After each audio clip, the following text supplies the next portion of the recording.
Hello, and welcome to SoloQ Secrets, a series where I tell you about the up-and-coming trends and changes to the game to help you get an advantage in your SoloQ games. This episode, upcoming Minion Agro changes in patch 8.2. The rundown of these changes are: champions with spammable targeted spells should not be able to easily harass enemy laners without repercussions, in this case, damage from Minion Agro. This should be a future-aimed change, with balance changes to the champs affected in later patches, but the short-term effect of it may be massive. It's likely to affect many champions, drastically changing their laning phases and thus their general strength, while also giving an advantage to laners without targeted abilities. For example, Morgana will not gain aggro from minions during a QW trade, whereas Ryze will from a QWQ trade. The most important champions who are affected are Pantheon. His Q and W now give aggro, meaning that one of the most oppressive laning phases in the game is now completely changed. Used to be Q spam all through the lane, not using it on CS at all, until the enemy laner is low enough to be able to all in or unable to stay in lane. Now will be taking much more damage during this. However, Riot have added another balance change where siege minions no longer pop his passive auto block, so it's a good exchange for the champion. Cassiopeia Nerf can now no longer all in level 1 or level 2 due to taking way too much minion damage. Used to be one of the strongest lane harass at level 1 due to her E, but now will not be able to push the enemy off the first wave or deny any XP. Vladimir Q. Another massive change. Vladimir Q is his main trading tool as well as sustain tool, and now he'll be forced mostly to use it on minions rather than champions for sustain, and this is a very good change to stop oppressive laning. Kassadin Q. This is an awful change for Kassadin's laning phase due to Q being his main poke in lane due to the charge time of his E and the mana cost of it. Now it'll make his harass way too damaging, thus making his laning much weaker, even though it was already very weak. Some other champions are also affected by the change to varying degrees, including Akali. Q and R now give minion aggro, meaning less poke with Q and less possibility of an all-in with QR auto, as minion aggro will trigger sooner and will need to be dropped before using R, and will then immediately trigger, meaning she'll take more damage in all-ins.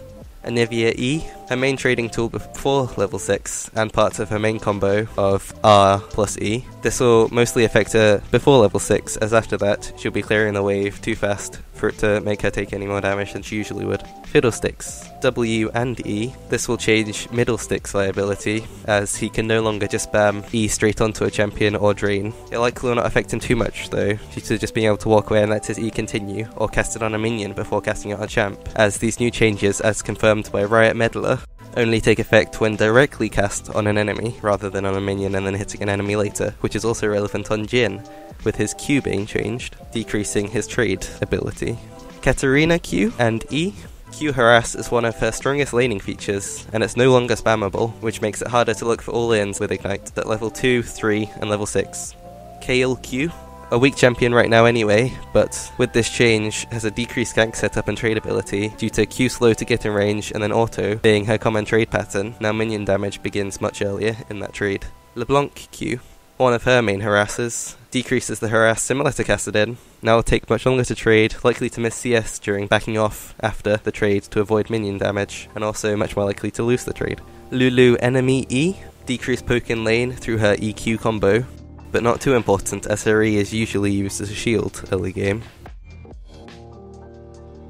Malphite Q. Decreased trading, harder to get in range as the minion damage starts much earlier. Malzahar E and R. He's already getting nerfed in this patch, and now will not be able to all-in it safely with WER combo inside a minion wave, and both of these changes are likely to greatly decrease his win rate. Nami W is the main trading tool in lane and sustain tool. After the change, it will be much harder to use as a harass, so it will mostly be used for sustain. Ryze W and E make it harder to clear waves, as you need to make sure you're using it on the right minion rather than on the enemy champion. The QWQ-EQ combo will be much weaker due to Qs being more likely to be blocked by the minions during the combo, lowering his damage during the trade. And finally, Teemo Q. He's a squishy champion, and his main trading window is Q auto. Now decreases the effectiveness, and thus makes trading with him easier. A common question I've seen is why Gangplank Q is not part of the list. Well, that's because it already acts as an auto attack, gives minion aggro already, showing the change to the rest of the abilities brings some more clarity to how the game mechanics should work. The final part of the change is that item actives including Bilgewater Cutlass, Blade of the Ruin King, Hextech Gunblade also now give minion aggro along with Smite and Ignite. This change means they all have the possibility of changing the outcome of a fight or gank, in the case of Smite, but are less important than the champion changes due to the items being acquired later in the laning phase, where health pools are bigger and minion damage has less of an effect. Right now it's hard to tell how big this change will be, but it seems like it will be changing a few champions laning very heavily, including Vladimir, Cassiopeia, Pantheon, Kassadin, in my opinion most, likely to lead to these champions having decreased win rates until different playstyles are created to combat the change. Hopefully these champions will be buffed in a later patch if this change ruins them, however, in any case, it should increase champion diversity in mid and top lane. The champions who previously could not lane against these champions may now be able to, for example, Vladimir versus Fizz. It's also a buff to melee champions, as they will no longer be harassed as much in lane, for example, Nasus, Rumble and Fizz, to name a few, unaffected by the change directly. This has been SoloQ Secrets. I hope this video has helped you to learn about some of the upcoming meta shifts caused by patch 8.2. Thank you for watching, share the video if you enjoyed, and I wish you luck in SoloQ.